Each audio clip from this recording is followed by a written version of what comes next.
Senhoras e senhores deputados, vamos dar início à nossa audição, reiniciar a nossa Comissão de Economia e Obras Públicas, Planeamento e Habitação. Como sabem, esta manhã temos a audição de duas entidades reguladoras, duas pessoas, personalidades indigitadas para o cargo de entidades reguladoras.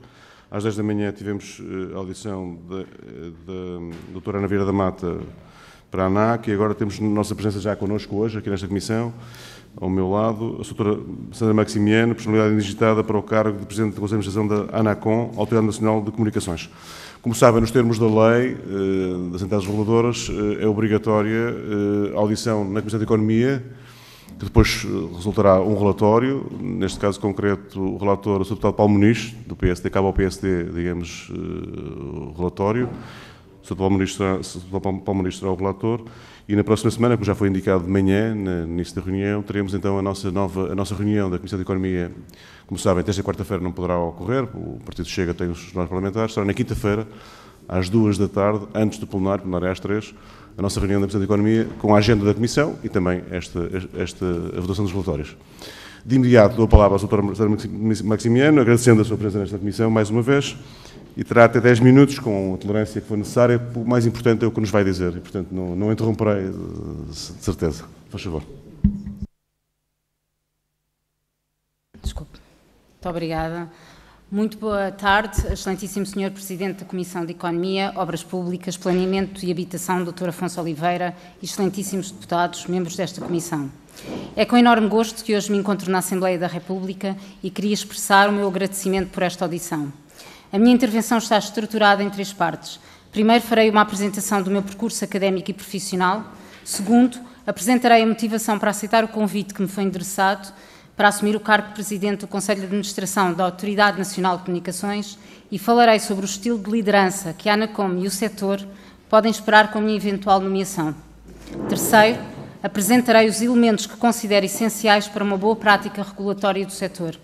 Estarei depois à disposição de Vossas Excelências para o desenvolvimento de matérias relevantes e para responder a quaisquer questões. Sou licenciada em Economia pelo ISEG, onde também fiz a parte curricular do mestrado em Economia e Gestão da Ciência e Tecnologia. Comecei o meu percurso de docência na Universidade Católica de Lisboa, onde, entre outras disciplinas, lecionei Economia da Regulação e da Concorrência, numa altura de grande entusiasmo pela área, quando da liberalização dos monopólios naturais. Por questionar o status quo da ciência económica neoclássica, fui em busca de uma nova aprendizagem numa área então inexistente em Portugal, a economia comportamental e experimental. Obtive os graus de mestre pelo Tinbergen Institute e o grau de doutoramento pela Universidade de Amsterdão.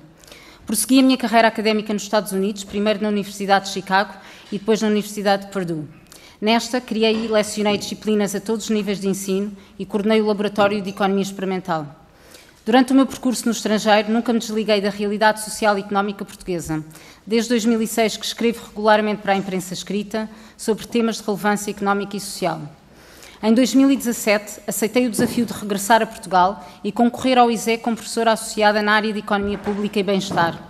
Esta missão envolveu a criação e coordenação do XLab, o Laboratório de Economia Comportamental e Experimental do ISEG, que tem revolucionado o ensino, a investigação e fomentado a colaboração com o setor público, privado e associativo.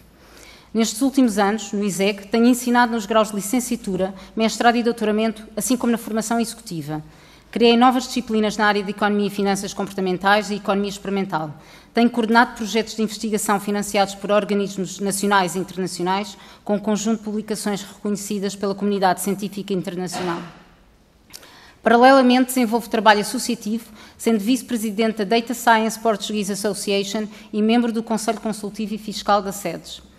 Durante a minha carreira, tenho ensinado, orientado teses, integrado júris, avaliado projetos e artigos para revistas científicas internacionais, assim como prestado assessoria em temas que, direta ou indiretamente, têm relevância na regulação e, em particular, no setor das telecomunicações, das comunicações em geral. Destaco, por exemplo, o estudo de impacto de comportamentos, como a inércia e conformidade na regulação, reações a incentivos e o seu impacto no desenho de uma regulação eficaz, testes experimentais a diferentes leilões de frequências, experiências que simulam diferentes estruturas de mercado e a capacidade de conluio das empresas nessas estruturas, desenho de métodos experimentais que permitem avaliar as preferências dos consumidores no que respeita a planos tarifários, pacotes de serviço e padrões de qualidade, experiências que representam distorções do mercado da internet e testam ferramentas, por exemplo, para reforçar o princípio de neutralidade da rede.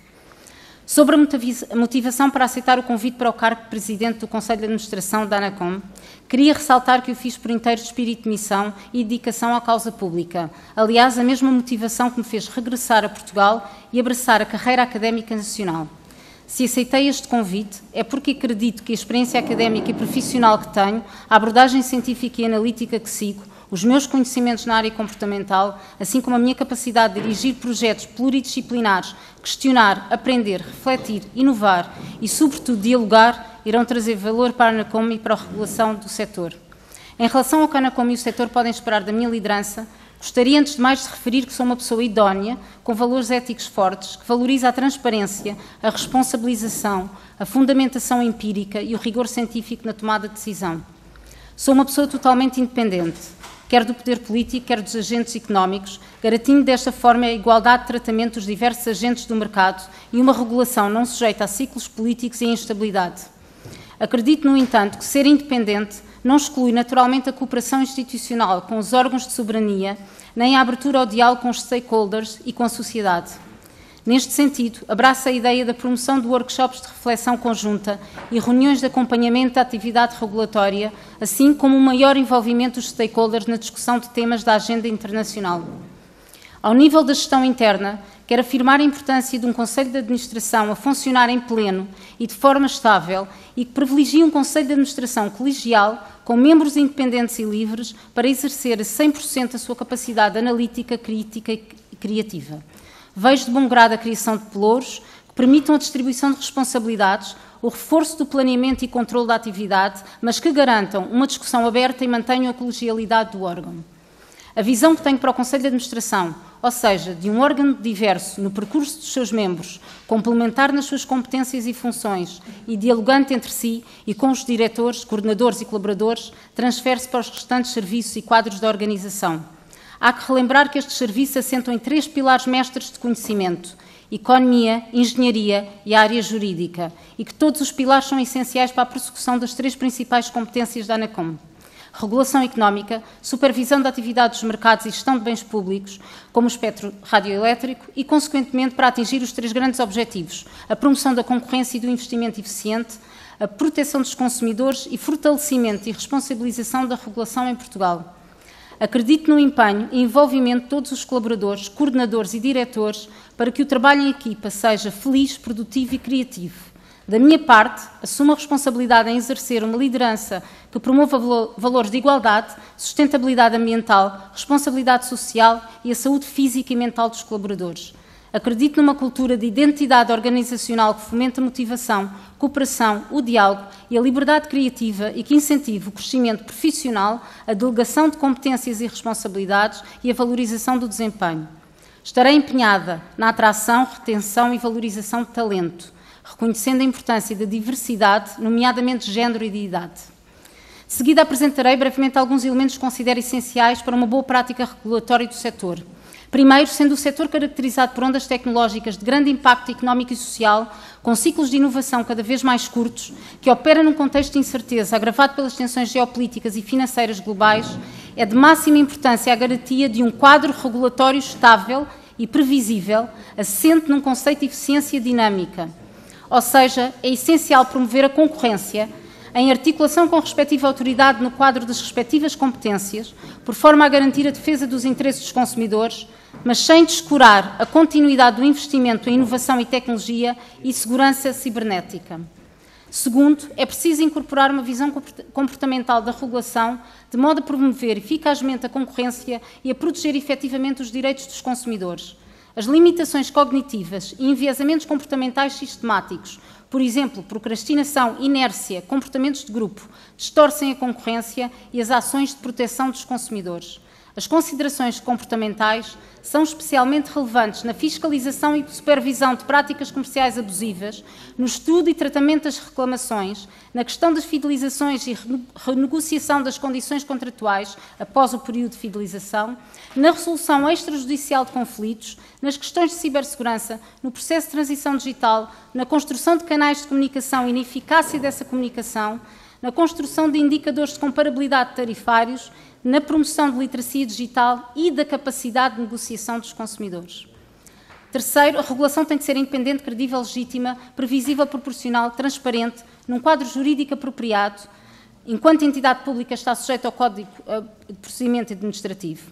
A regulação tem de estar fundamentada por evidência empírica rigorosa. No quadro atual de desenvolvimento das tecnologias digitais e da inteligência artificial, é essencial integrar a ciência de dados e a aplicação das tecnologias digitais à intervenção e à ação regulatória. Quarto, considero que o regulador tem um papel essencial na produção e análise de trabalhos técnico-científicos em temas de agregação do setor e de grande interesse para este, tais como os verticals, 6G, a regulação da inteligência artificial, a sustentabilidade energética, entre outros. Quinto, a avaliação do processo decisório e do impacto regulatório é fundamental, assim como a avaliação ex post de resultados. A Lei Quadro das Entidades Reguladoras estabelece que estas devem utilizar um sistema coerente de indicadores de desempenho que reflita o conjunto das atividades prosseguidas e dos resultados obtidos, e que tal sistema deve englobar indicadores de eficiência, eficácia e qualidade.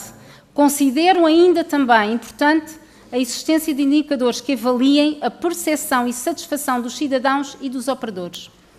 Por último, é preciso garantir a presença e a participação ativa da ANACOM em grupos internacionais responsáveis quer pela definição estratégica da regulação e do seu enquadramento legal, quer pela definição de estándares para o setor. Importa igualmente acompanhar a atividade das entidades reguladoras nacionais e experiências estrangeiras de regulação das comunicações e estabelecer relações com outras entidades reguladoras, com organismos comunitários e internacionais e com a academia. Mas a interação com estes organismos deve ser pautada pela defesa do interesse público e pela transparência, quer de metas e objetivos subjacentes a acordos de cooperação, quer das tomadas de posição da ANACOM em decisões internacionais. De forma a respeitar o tempo, que acho que já vai longo, peço desculpa por isso, não avançarei para me pronunciar sobre alguns dos desafios e dossiês mais atuais, nomeadamente desenvolvimento do 5G, cobertura das áreas brancas por redes de muita alta velocidade, móveis e fibra, a regulação dos serviços postais, o papel da ANACOM na regulação dos serviços digitais e no desafio da digitalização e a regulação da inteligência artificial. Estarei disponível para desenvolver estas matérias ou outras que alguns dos senhores deputados nisso se mostrarem interessados. Muito obrigada pela vossa atenção e expresso desde já, no caso de ser nomeada, a minha total disponibilidade para de futuro vir à Comissão prestar esclarecimentos e informações, obviamente cumprir as audições obrigatórias por lei. Muito obrigado, Sra. Professora Sandra Maximiano, pela sua intervenção inicial, muito elucidativa das suas intenções e do seu perfil. A palavra cabe, nesta fase, ao PSD, ao Grupo Parlamentar do PSD, Sr. Deputado Paulo Muniz, que é também relator desta audição. Faz favor, tenho a palavra para uma intervenção inicial de 7 minutos, colocar as questões que entender. Faz favor. Muito obrigado, Sr. Presidente. Cumprimento as senhoras e os senhores deputados e a Sra. Professora Sandra Maximiano, a quem agradeço a sua intervenção inicial, extensa, completa e que demonstra, naturalmente, o aprofundamento que já fez em alguns temas que irei também versar nesta minha intervenção. Eu começaria por duas questões que se prendem estritamente com o funcionamento do órgão para o qual a senhora está indigitada para esfiar, isto é, o Conselho de Administração. Eu tive oportunidade, nestas funções, de fazer a audição ao último vogal que integrou este órgão e já fiz diversas audições à ANACOM no decurso das obrigações regimentais que esta Comissão está obrigada. E há aqui um aspecto que é o primeiro e mais importante do seu funcionamento que eu gostaria que aprofundasse e que tem a ver com uma preocupação que vinculei e que vinquei da relação hierárquica entre 3 dos 5 membros. Significa isso que, do nosso ponto de vista, esta relação hierárquica histórica impede, ou pelo menos não é totalmente clara naquilo que é a independência individual de cada membro de um órgão que ainda assim é colegial. Sabemos agora, naturalmente, com a saída do atual Presidente do Conselho de Administração, esta maioria de relação hierárquica vai-se perder, mas, contudo, mantém-se 2 dos 3 elementos e, portanto, há aqui um desafio da gestão do órgão que cabe, em última instância, a si, no caso de vir a assumir a presidência do Conselho de Administração, e, portanto, este é um grande desafio que gostaria que nos assegurasse como é que vai garantir esta independência. Outra questão importante que, aliás, versou na sua intervenção e que decorre do cumprimento da Lei das Comunicações Eletrónicas, recentemente adotada e aprovada, tem a ver com o impacto regulatório, perceber, do ponto de vista económico, do ponto de vista do sector, quer para os consumidores, quer para os operadores, para os fabricantes, para todos os stakeholders. Cada decisão regulatória tem sempre um impacto e também económico. E para além do económico, impactos até talvez que não são fáceis de medir no imediato, e, portanto, mas esta avaliação deve ser uma prática obrigatória e pedia-lhe que aprofundasse como pretende fazer. Vou agora fazer-lhe questões que têm a ver com talvez a característica mais importante de uma entidade reguladora, que é a independência. A independência é talvez, se quisermos, o traço de ADN fundamental de qualquer entidade reguladora, em particular a ANACOM, no sector das comunicações eletrónicas.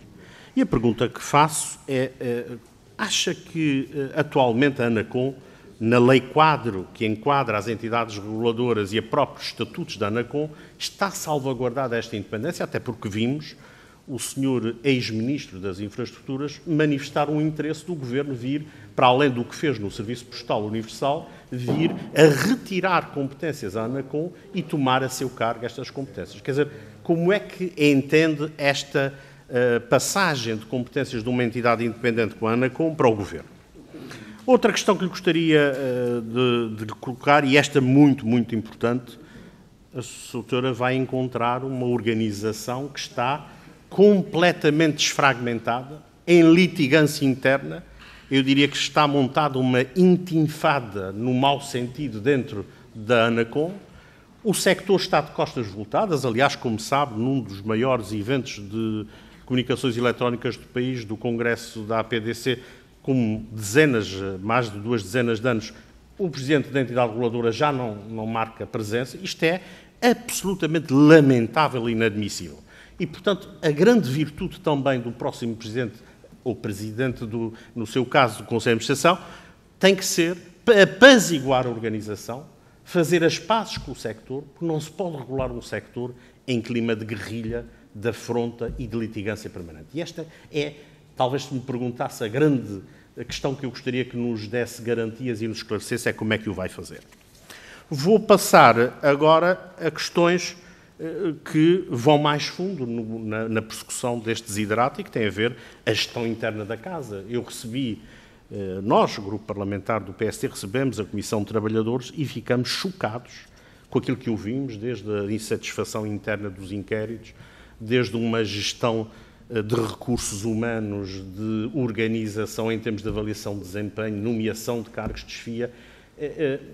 Eu, em quase 30 anos de vida profissional como gestor de organizações, nunca vi um espelho de uma organização tão caótica e tão fragmentada e, portanto, urge olhar para este estado a que se chegou, pese embora o PSD, nas anteriores nomeações, aliás, eu fui relator de uma anterior nomeação em que o PS votou contra e encontrou outro relator para justamente poder nomear uma pessoa que tinha a relação hierárquica, com as consequências que agora estão à vista. Bom, mas vamos voltar aqui a um aspecto que é importante.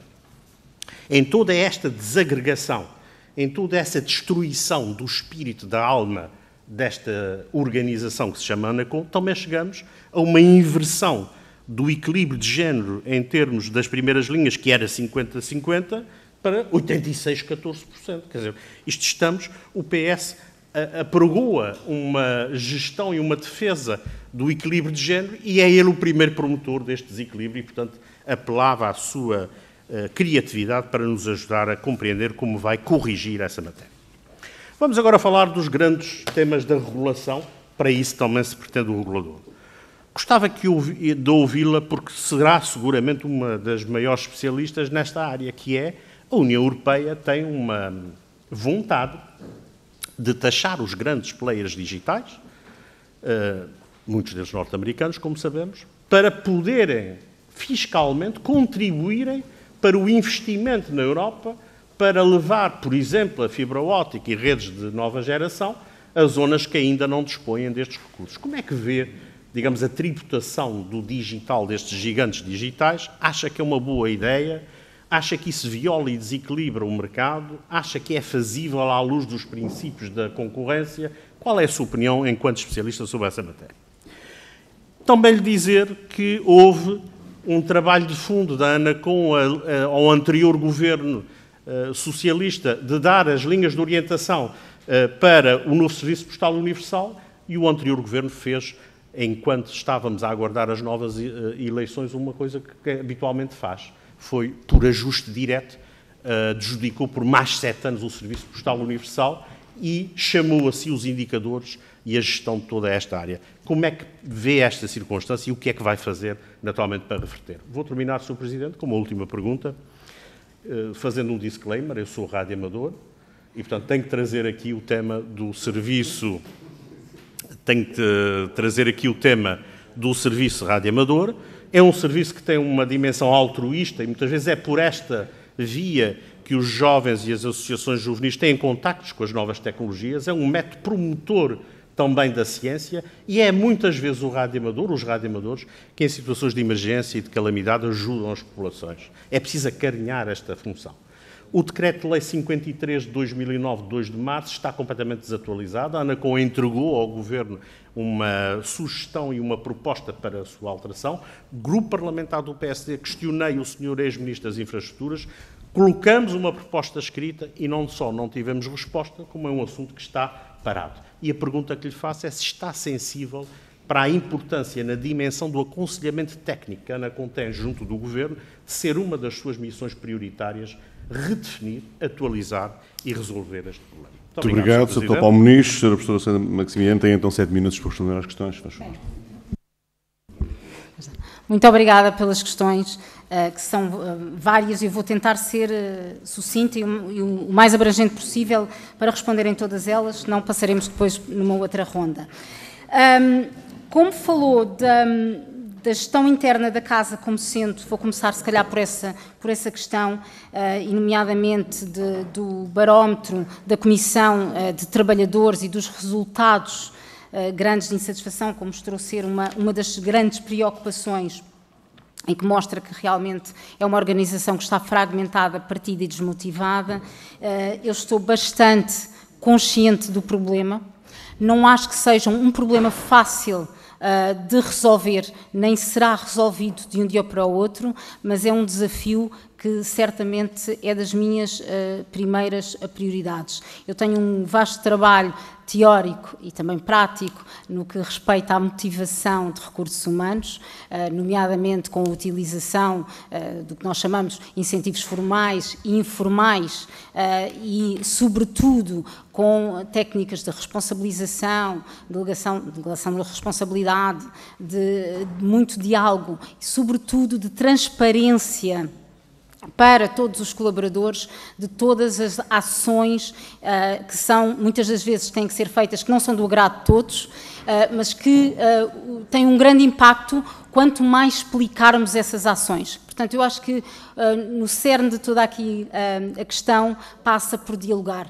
É também um desafio muito grande trabalhar numa organização onde temos uma grande diversidade de colaboradores no que respeita às idades e às expectativas profissionais.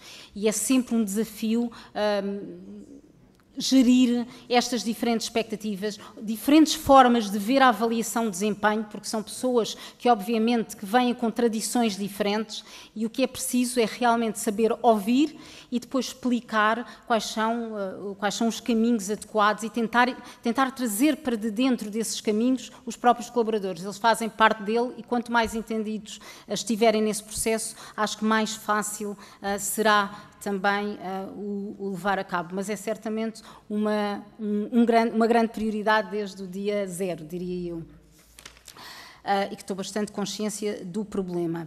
Eu gostaria aqui de depois passar também para, voltando por ordem, o funcionamento do órgão e a preocupação da relação hierárquica dos 3 dos 5 membros que terem uma relação hierárquica muito próxima e que isso portanto, prejudica a colegialidade do órgão.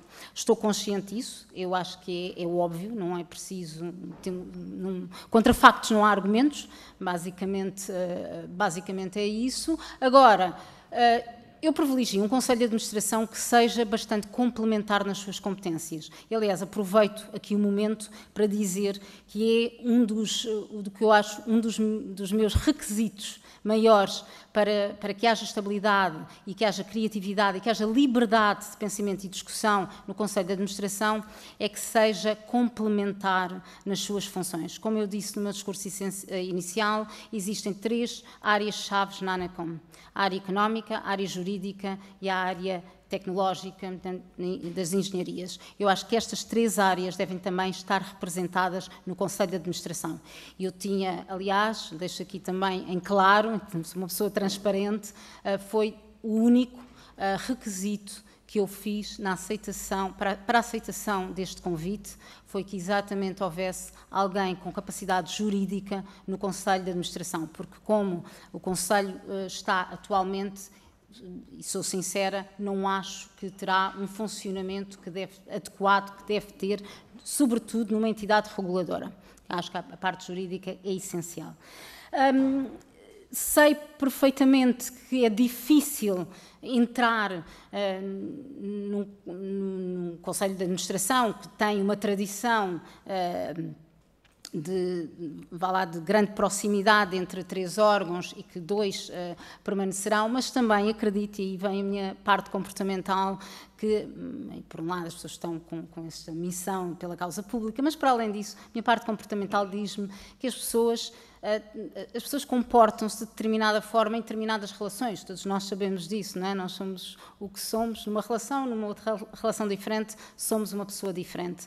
E o que eu acredito é que é possível que os atuais membros do Conselho de Administração que vão ter essa continuidade na ANACOM vão estar conscientes do novo projeto, de uma nova ANACOM, com uma nova liderança, e que vão estar certamente também por razões racionais e, como digo, interagir de uma maneira diferente com este novo Conselho de Administração.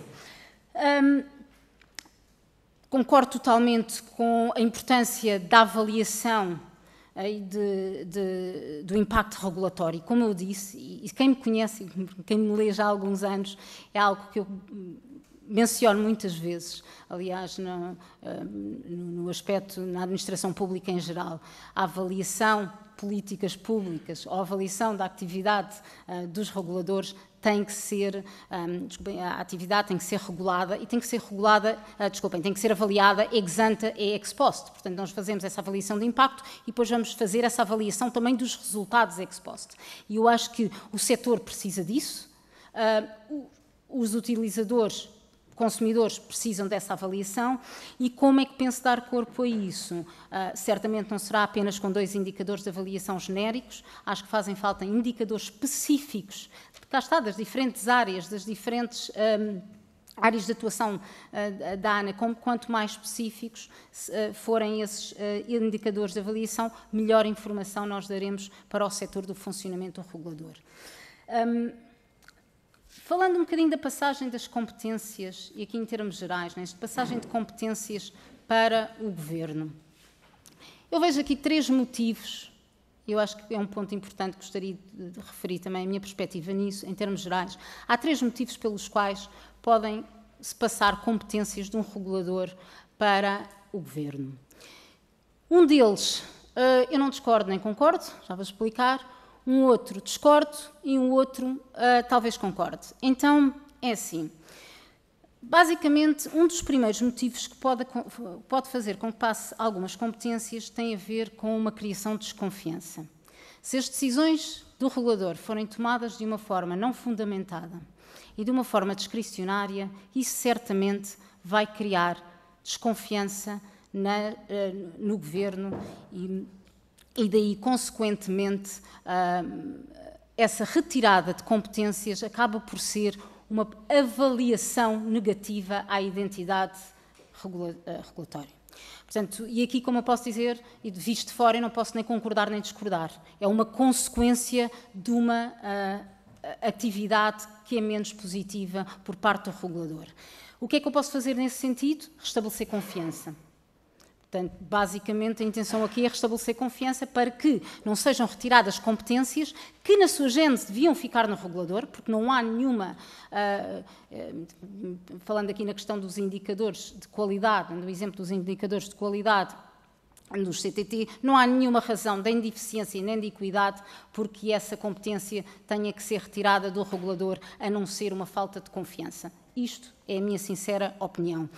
Há depois outras razões que possam passar competências para o Governo, nomeadamente aí por questões de eficiência e por questões de equidade. Por questões de eficiência eu discordo, não é? Eu acho que nós temos todo um exemplo, nomeadamente como atribuição do acesso à rede para a promoção da concorrência. Portanto, estamos aqui a falar em questões de eficiência. Penso que uma entidade independente tem a melhor capacidade de garantir isso do que a tutela neste caso. Se formos pensar em questões de equidade e em questões que envolvem políticas públicas, aí, como eu digo, não me choca que haja alguma retirada de competências da ANACOM, porque diretamente o Governo é o que responde de forma mais direta perante os seus eleitores. Quer dizer, se estamos a falar de questões de equidade, por exemplo, aqui para dar-vos um exemplo, nomeadamente a questão da cobertura, que afetam um bocadinho mais essas questões de equidade, não é? Portanto, consumidores de zonas bem abrangidas subsidiam zonas não abrangidas, portanto há aqui uma transferência de rendimento entre consumidores, são questões de equidade, aí cabe ao Governo definir, e cada um com os seus programas eleitorais saberá melhor, quais são os objetivos. Portanto, é isso aí, não me choca que haja uma retirada de competências. Acho que tem que haver um trabalho conjunto e percebermos o que é que faz sentido ou não. Muito obrigado. Eu faço, se calhar, depois na próxima. Pode responder a seguir. Muito bem.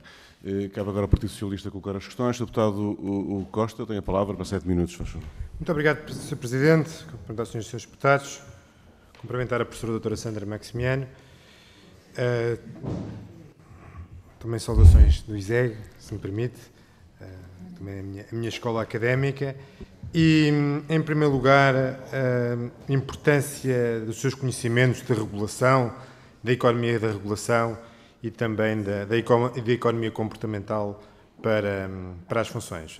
Achamos, no Grupo Parlamentar do Partido Socialista, que os conhecimentos de economia da regulação, que os conhecimentos de percepção bem dos mercados microeconómicos são essenciais para a função de regulação e para a presidente de uma entidade reguladora como é a ANACOM.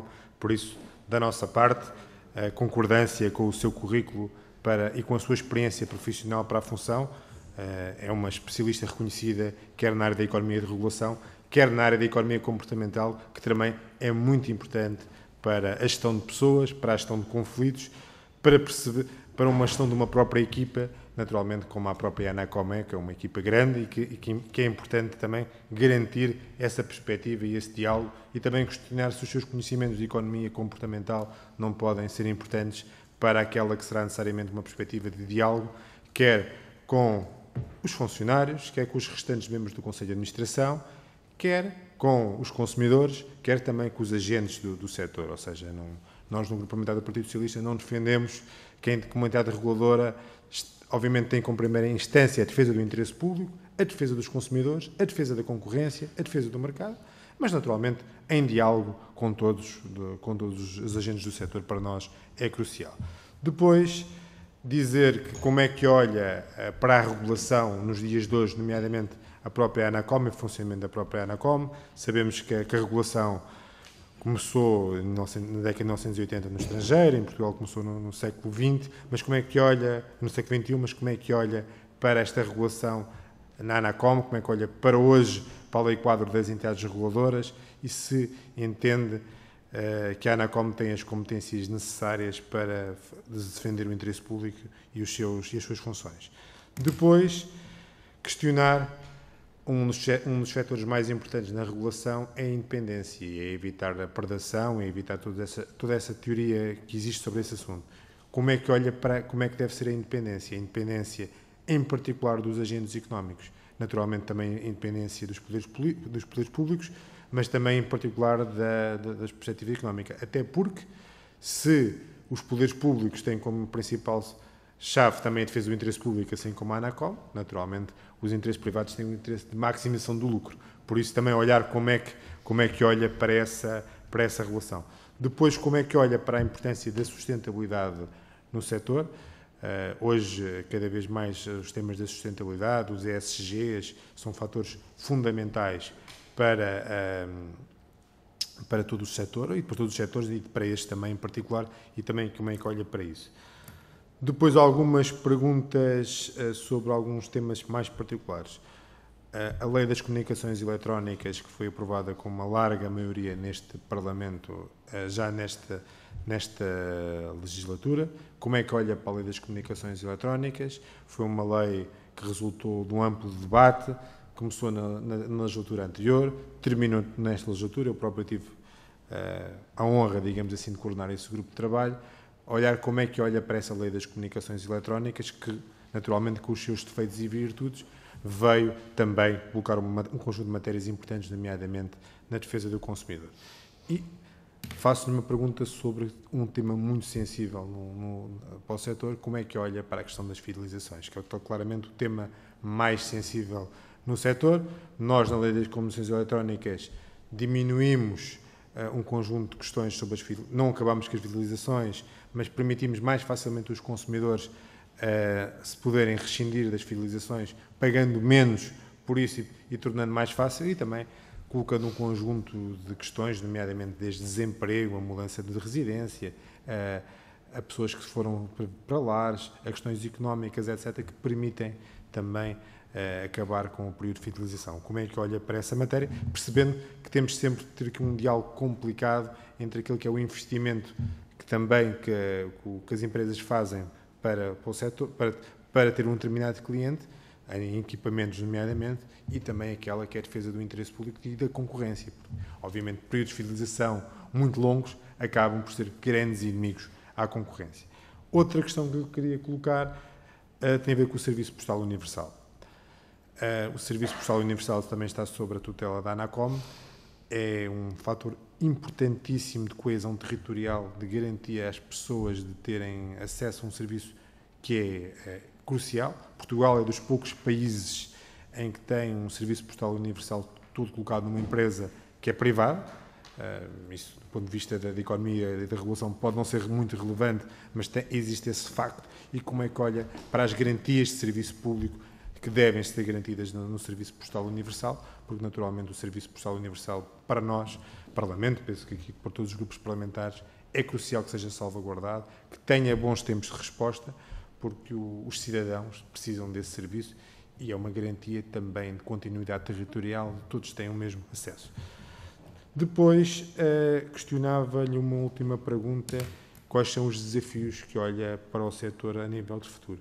Porque nós concordamos com a sua perspectiva de diálogo, concordamos com a sua perspectiva de olhar para a regulação, mas como é que olha para o futuro deste setor, que é um setor extremamente competitivo, em que, nomeadamente na questão das comunicações eletrónicas, tem 3 grandes empresas que têm uma parte muito significativa do mercado, depois há outros pequenos agentes. Como é que olha para esse setor, mas também como é que olha para os outros setores que a ANACOM regula, nomeadamente o Serviço Postal Universal, todo o Serviço Postal, como é que olha para o futuro e naturalmente para as mudanças e para as transformações digitais cada vez mais, que é um setor, em todos os setores que regula, é um setor de grande inovação tecnológica e é um setor de ponta do ponto de vista tecnológico.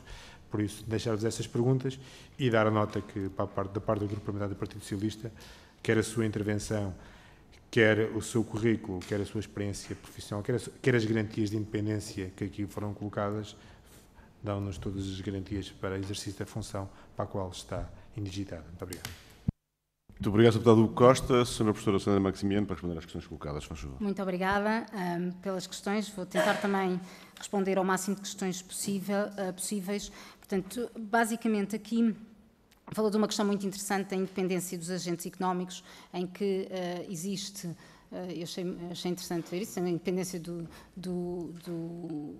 portanto, do poder político, mas com a ressalva, e é óbvia, que estamos com a mesma função objetivo, enquanto que a função objetivo dos agentes económicos é diferente, é de maximização do lucro. Estou bastante consciente disso, e é sempre é sempre difícil fazer exatamente essa ponto, essa transição entre uma situação que necessariamente, e estamos nesse contexto, em que é preciso mais diálogo com os operadores, é preciso realmente perceber o que é que o setor quais são as ansiedades, os medos, os receios, os desafios que o setor enfrenta, é preciso dialogar sem perder essa independência. Há aqui uma coisa que eu estou muito habituada, que é fazer parte de júris para vários prémios em empresas, nomeadamente em diversas áreas, não é? Isso não implica visitar as empresas, falar com os empresários e perceber o que é que se passa dentro da empresa e ser independente nessa posição de júri. Portanto, há alguma competência que eu acho que tenho nesse sentido, que é essa capacidade de diálogo, de avaliação, de percepção dos problemas, sem perder, obviamente, quais são as funções objetivo de cada um dos players neste mercado.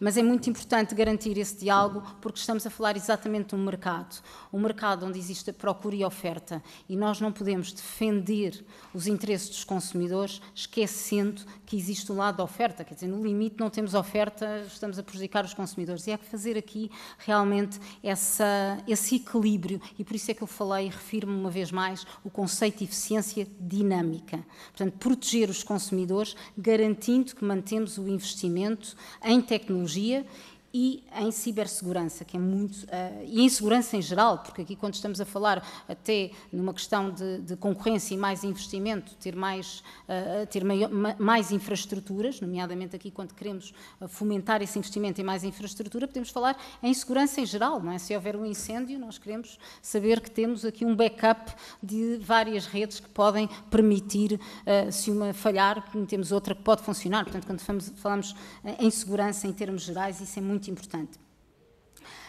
Pretendo, obviamente, dar grande relevância à questão da sustentabilidade. A sustentabilidade está em cima da mesa em todos os domínios. É o mesmo, falo na instituição onde estou, no ISEG, quando me candidato a projetos hoje em dia, portanto, a questão da sustentabilidade e os ESGs são um requisito, portanto, é quase algo que nós todos já nos habituámos a incorporar nas nossas práticas em várias dimensões. A ANACOM certamente terá que também o fazer, e faz, não é? Nomeadamente no plano plurianual, nós vemos isso e é algo que é para continuar. Acho que a sustentabilidade, e a questão da sustentabilidade ambiental, e por exemplo relacionado com a questão do 5G, que permite também portanto, essa ponte para uma tecnologia mais sustentável, até porque permite essa poupança das baterias, não é? Portanto, isto são discussões que eu acho que são muito importantes também para agregar, ou seja, como agregadoras entre a entidade reguladora e o setor. Há discussões, como eu falei, temas técnico-científicos, que são importantes para todos. Apesar de termos funções e objetivos diferentes, estamos unidos nesses temas, e a sustentabilidade é um desses. A questão das fidelizações, que acho que é um ponto aqui importante. Nós aqui temos portanto, eu venho da área comportamental. Eu não posso, e tenho toda a certeza, aliás, isto é uma coisa que eu vos digo com toda a certeza do mundo, nós, e falo aqui nesta sala e em termos gerais para os consumidores, nós temos enviesamentos comportamentais. E não somos agentes puramente racionais. Portanto, se fôssemos agentes puramente racionais, é óbvio que se não houvesse qualquer período de fidelização ou um período muito mínimo para cobrir os custos do investimento, os custos fixos, um agente racional basicamente iria se movimentar de acordo com as suas preferências. O que acontece é que nós não somos agentes racionais, para já temos preferências inconsistentes. agimos mais de acordo com o que o vizinho do lado faz do que propriamente fazendo uma avaliação de toda a informação que devia ser avaliada para fazermos uma decisão, tomarmos uma decisão em consciência. Portanto, é natural que existe aqui essa interação dessas falhas de comportamento que depois vão implicar uma maior inércia por parte dos consumidores, que mesmo que diminuamos o período de fidelização, essa inércia vai continuar. E temos que trabalhar um pouco para diminuir essa inércia. Não é? Se queremos aumentar a concorrência, e mesmo depois dos períodos de fidelização acabarem, nós vemos isso. Não é necessariamente verdade que os consumidores mudam automaticamente de operador. Mas nós temos que trabalhar essa inércia. A Anacom produz muita informação. Tem um podcast muito interessante, tem vídeos muito interessantes, tem informação muito relevante. Uma coisa é a produção da informação, o que nós chamamos os capacity tools, está a dar instrumentos de capacitação aos consumidores. O problema é a forma de os transmitir, de os fazer chegar. E há aí um grande problema. Se virem o número de visualizações do podcast da Anacom, eu se calhar ponho um vídeo na minha rede social e acabo por ter mais visualizações. E isto é um problema hoje em dia para ser resolvido se queremos realmente ajudar a que o consumidor tenha mais poder de mercado. Porque nós estamos a falar de um setor onde existe realmente um desequilíbrio, e por isso é que é um setor dos monopólios naturais que é regulado, em que as empresas têm mais poder de mercado. A nossa função enquanto entidade reguladora é também dar mais poder de mercado aos consumidores. Portanto, essas ferramentas para que o consumidor portanto, se movimente mais, negocie, que é muito importante, posso chamar a atenção, sem um estudo agora muito recente, em março deste ano, publicado numa revista científica, utilizando a realidade aqui da nossa vizinha Espanha, em que, basicamente, era uma experiência em que consumidores que foram instruídos a negociar com os operadores conseguiram diminuir, salvo em 30%, à volta de 30%, os seus preços por comparação ao grupo que não negociava. Portanto, a negociação é extremamente importante. E nós, culturalmente, somos um povo que não é tão suscetível a negociar, e isso vê-se em outros setores, nomeadamente na banca e em outros setores. Portanto, e é um ponto que eu acho que a Anacom pode também ter um papel muito importante, que é nessa alteração do perfil de consumidor que temos, não é no perfil de consumo, mas no perfil de consumidor.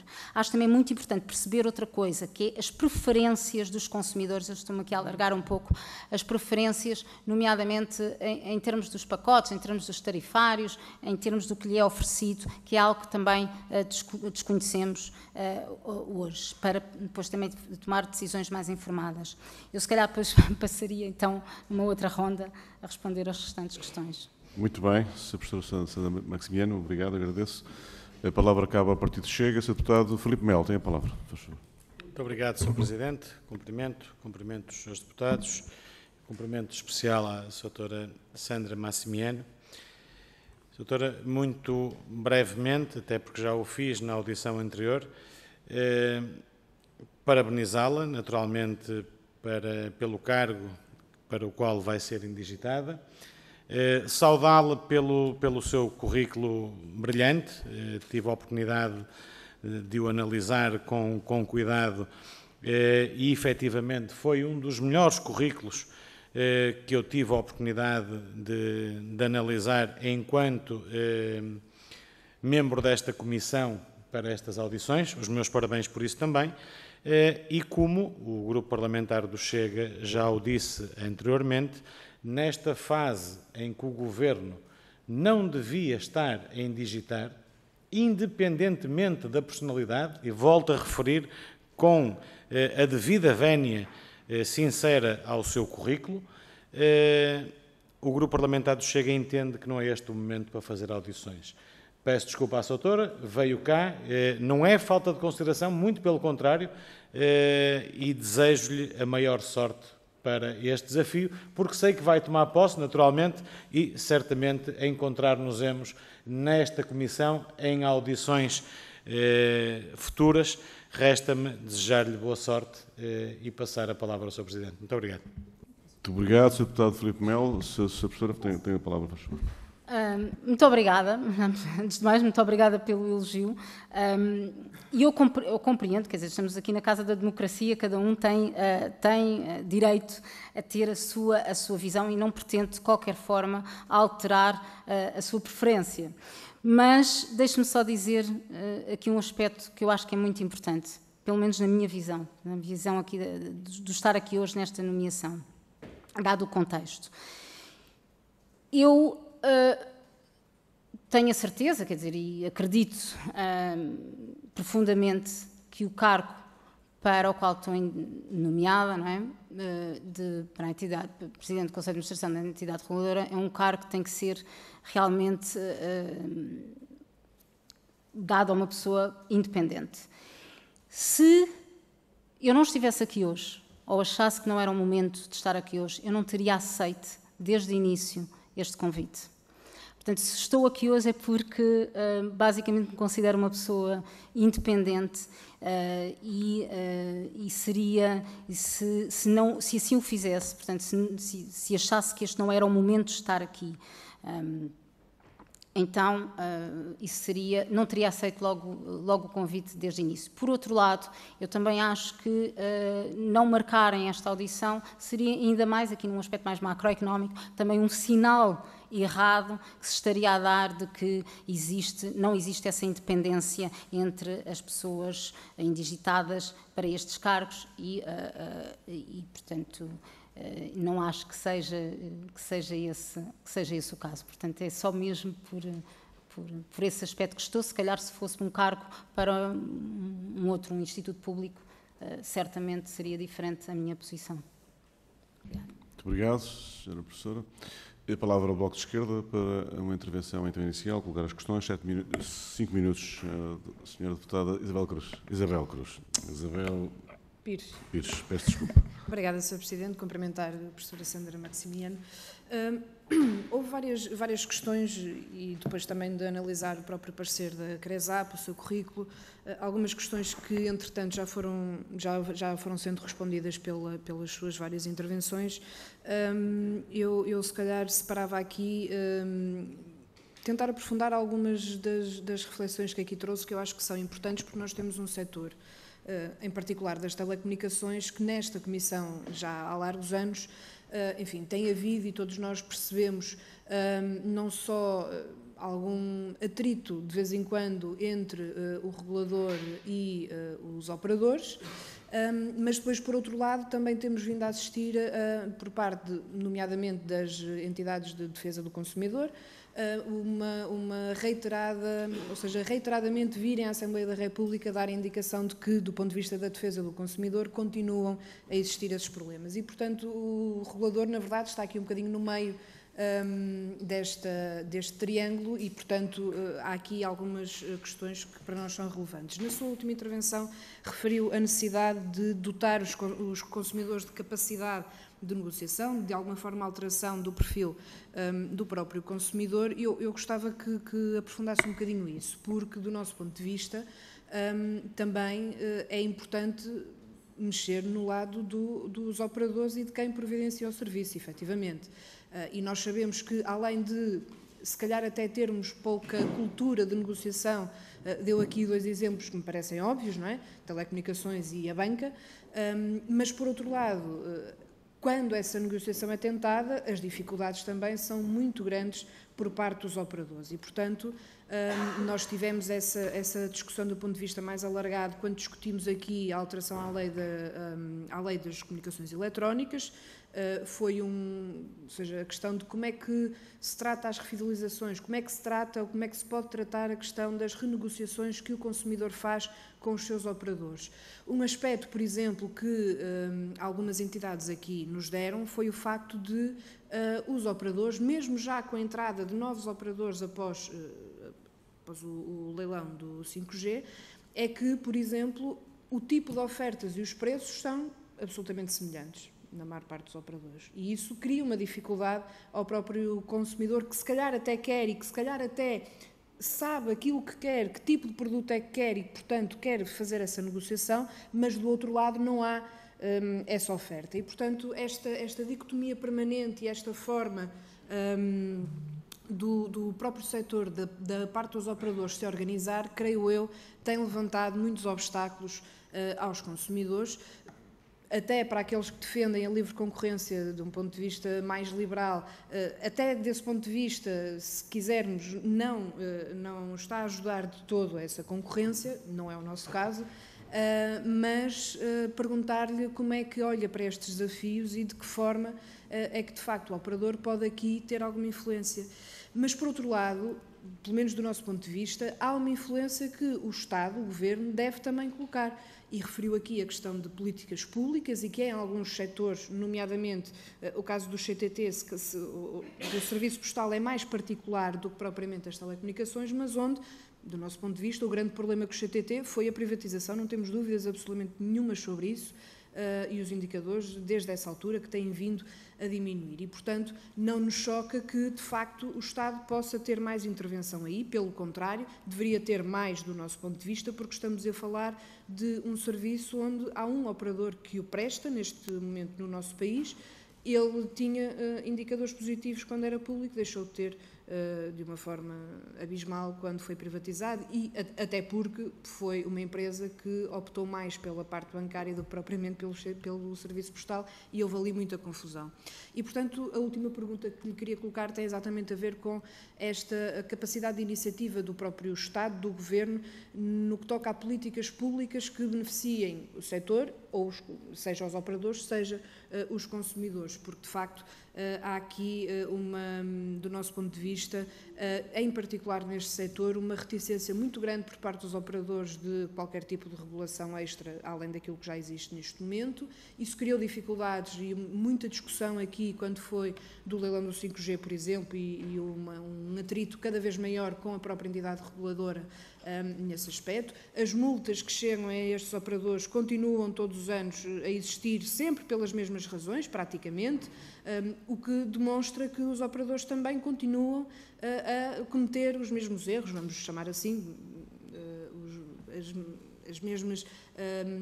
as mesmas atitudes que fazem com que eles tenham sido multados continuam a existir e pergunto-lhe, finalmente, porque outras entidades reguladoras têm-nos dado essa indicação, se considera que é necessário alguma alteração do ponto de vista das coimas. Outras entidades reguladoras têm levantado essa possibilidade. Poderá não ser aquilo que que seja mais eficiente, porque nós sabemos que os grandes grupos económicos pagam as coimas e não alteram os seus comportamentos, a grande parte das vezes, e, portanto, poderá não ser esta a solução, mas de que forma é que estas multas que são colocadas aos operadores podem ter alguma efetividade ou não para o futuro? Obrigada, Sr. Presidente. Deputada Isabel Pires, Sr. Professor Sandra Maximiano, tem tempo para responder. Eu tenho indicação que não haverá, penso eu, mais nenhuma questão a ser colocada, portanto tenho agora o tempo para responder às questões todas. Então vou do rádio. E se esquecer, nós voltaremos a lembrar. Relembrem-me, portanto. Muito obrigada pela sua intervenção. Acho que pôs aqui questões que são, acho que muito relevantes. Nomeadamente, assim, eu sou uma académica. Para mim é sempre difícil. E quando nós falamos, e falar aqui do caso que falou do CTT de privatização, e sendo científica ou académica, custa-me dissociar os momentos antes privatização, pós-privatização, do esvaziamento também do que tem acontecido no setor postal para o digital. Portanto, há aqui dois momentos, e eu até diria que há uns... Deixo nas mãos de outros académicos, se tiverem interesse de o fazer, que acho que há aqui oportunidades de estudos muito interessantes que têm a ver exatamente com isso, percebermos realmente qual é que é o impacto efetivo de termos uma empresa pública, neste caso o CTT tivesse uma empresa privada, controlando bastante bem para o facto de haver esse esvaziamento para o digital. Portanto, esse aqui é um ponto que temos de ter em atenção. Portanto, é natural, e como aqui o disse, houve uma alteração mesmo de foco da própria empresa mais para o setor bancário e menos, portanto, para o serviço postal, e cá está, pela função objetiva inerente de rentabilização, e temos de ter consciência disso, e aí acho que sim, o papel do Governo é preponderante cá está, na questão da importância do serviço universal e o que é que tem que ficar bem definido, e, quer dizer, salta-nos agora um pouco das nossas mãos, dado que existe esse contrato de concessão por largos anos, mas são, nesses contratos de concessão, é algo que tem que estar bastante acautelado e, sobretudo, há uma preocupação, ao meu ver, são contratos de concessão muito longos são, se calhar, longos demais para a velocidade de hoje em dia tecnológica e das alterações inerentes, e depois é difícil, ou tem que também estar acautelados nesses contratos de concessão, como é que vamos garantir essa viabilidade, quer a viabilidade do setor, quer nomeadamente a questão da qualidade, que é de extrema importância, a relação de preço, a qualidade dos serviços. Portanto, isso... Estou-lhe a dar mesmo a minha visão mais analítica e imparcial, o mais imparcial possível. Eu acho que falou aqui um ponto muito importante, que é como, portanto, um lado, alterar o comportamento dos consumidores. Eu acho que a ANACOM aí tem um papel muito importante, mas como é que alterar o comportamento das empresas? Aí quer dizer, nós não podemos chegar e impor a alteração dos comportamentos, mas posso lhe dar aqui um exemplo. Diálogo, eu acho que o diálogo é muito importante. Eu acho que o que está a acontecer neste preciso momento são comportamentos extremados. Comportamentos quase de irracionalidade de ambas as partes, porque não existe sequer um entendimento para se falar dos problemas e resolver os problemas na sua gênese. Vejamos, por exemplo, o caso das reclamações no setor. Portanto, o número de reclamações é enorme. Eu acho, a meu ver, faz todo sentido que haja um regulamento das reclamações. Um regulamento das reclamações que permite ir um pouco atrás e que, por exemplo, levasse com que os operadores tivessem uma pessoa de contacto, mais ao nível da gestão intermédia, que faz a gestão dessas reclamações, que pudesse, ao mesmo tempo, trabalhar com a ANACOM e percebermos e resolver, porque é do interesse de todos. Acho que é de interesse dos operadores resolver as reclamações e acabar com o volume de litigância que existe e depois do número de reclamações que temos no livro de reclamações, quase que intratável. Portanto, não interessa propriamente aos consumidores só reclamar e não haver uma resolução do problema. Portanto, nós temos que ir um pouco mais atrás. E acho que alguns regulamentos, nomeadamente o regulamento das reclamações, que pudesse prever essa obrigatoriedade de uma figura, mais a nível intermédio, não é uma figura, vá lá no topo da organização, que trabalhasse com a ANACOM nesse sentido, de resolver o problema na sua gênese. Isto é um exemplo de uma possível alteração de comportamentos. Portanto, não é chegar e dizer, vocês, os meninos, têm que alterar a forma como se comportam. Outra questão tem a ver com os comportamentos abusivos, e aí temos que estar certamente atentos, porque o que acontece hoje em dia com esta assimetria de informação é que as empresas são muito conhecedoras dos enviesamentos comportamentais e cada vez mais usam técnicas de marketing e técnicas de negociação ou não negociação, não é? Que fazem uso desses enviesamentos comportamentais. Quer dizer, isto é uma área que eu ensino e posso dizer, tanto ensino numa escola de executivos, como também ensino numa licenciatura para todos nós. Portanto, basicamente eu sei perfeitamente quais são os objetivos que cada um vai fazer uso, não é? de cada agente económico vai fazer uso desses enviesamentos. E, portanto, nós temos que termos consciência disso e trabalhar e perceber onde é que existem esses comportamentos abusivos. Continuo a achar que é muito importante, que uma coisa que falta era um estudo sério de preços no setor. Porque o que nós sabemos são os preços dos pacotes com o que os pacotes oferecem. Mas eu tenho a certeza que nós podemos todos começar com o mesmo, até com o mesmo pacote, daqui a 2, 3 anos temos todos preços diferentes. E isso é algo que é desconhecido.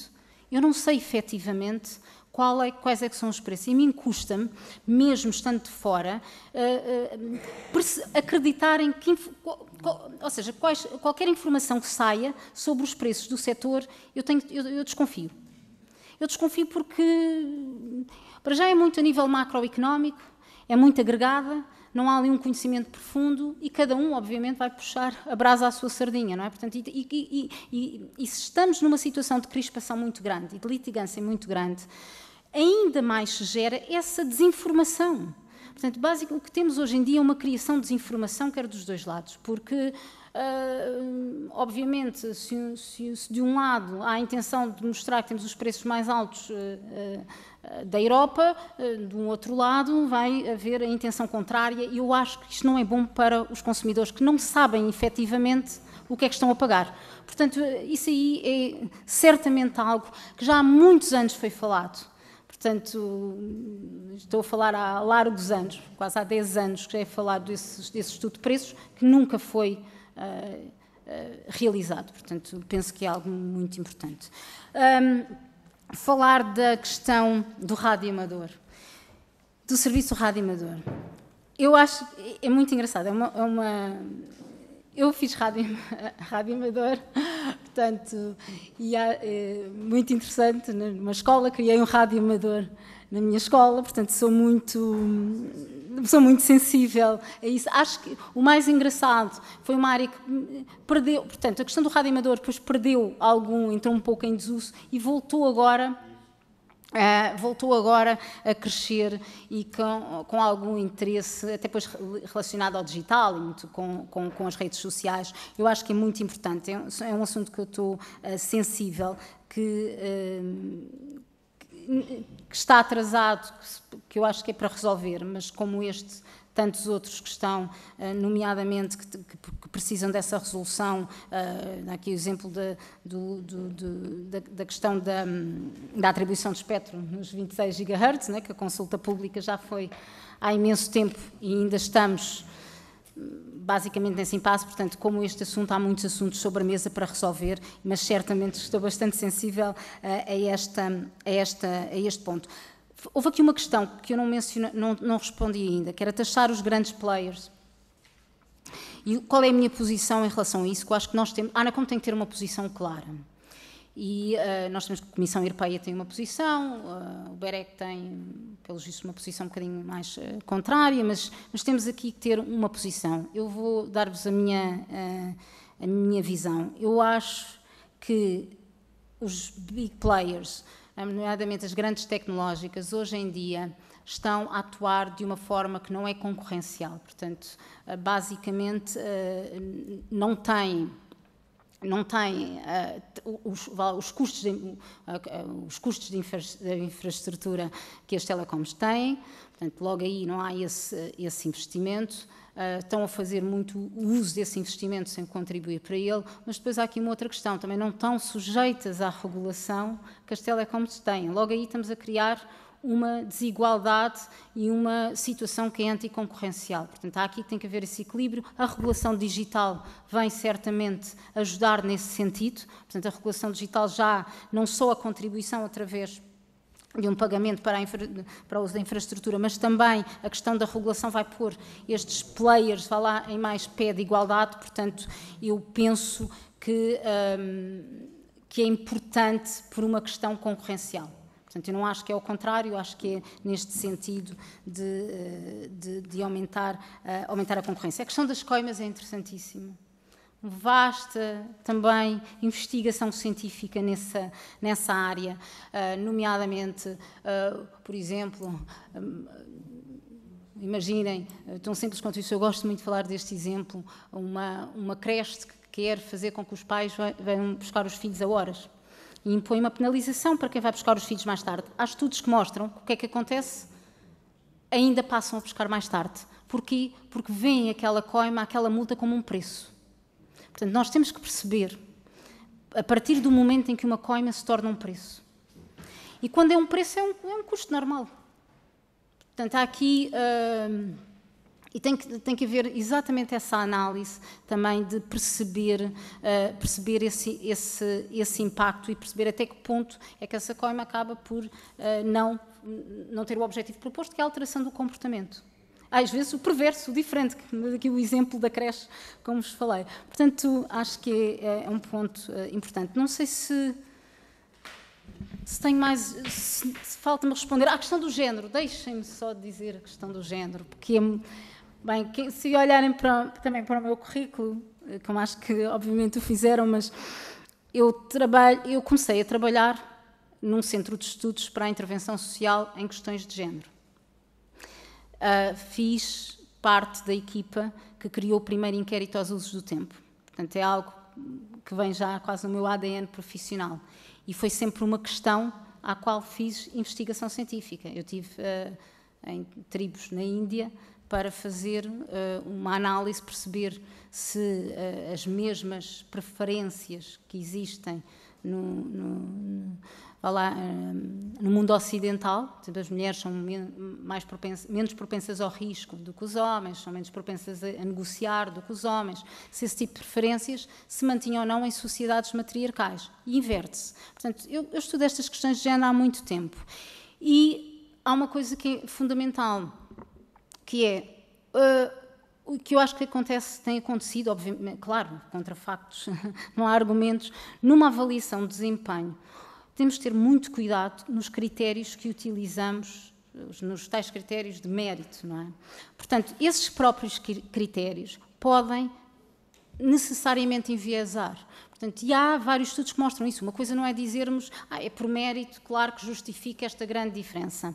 Isto também, se eu quiser hoje organizar uma conferência e chamar os melhores atletas e depois disser que o meu critério é que corram mais rápido, eu vou ter, obviamente, corredores e futebolistas e não vou ter canoístas nem atiradores do dardo, não é? Portanto, os próprios critérios, temos que ir à origem, temos que perceber se esses enviesamentos, onde é que eles estão, não é? Porque depois é muito fácil nós dizermos que é por uma questão de mérito. Eu sou muito sensível a isso e acho que, antes de mais, se é considerado que é importante, tanto que o está na lei, que haja alternância de género num Conselho de Administração, porque se considera que é importante que haja esse equilíbrio de género e essa representatividade no Conselho de Administração. Obviamente, se isso é importante ao nível do Conselho de Administração, é importante para toda a organização, e é a minha posição. Muito obrigado, Sra. Professora Sandra Maximiano. Terminamos a nossa audição. Eu queria relembrar aos seus deputados que na próxima quinta-feira teremos a reunião da Comissão de Economia, às 14 horas, como estava já definido, e nessa altura serão aprovados os relatórios destas audições que ocorreram hoje. Só para terminar mesmo, dizer-vos que, naturalmente, as circunstâncias que todos conhecemos em que o país vive, a crise política que existe, mas a Assembleia da República e a Comissão de Economia em particular, que é o que me compete aqui dizer, cumpre a sua missão, que é fazer as audições, e aprovar os relatórios e enviar para o Governo. Muito obrigado, bom almoço e agradeço a sua presença cá. Obrigado. Obrigada.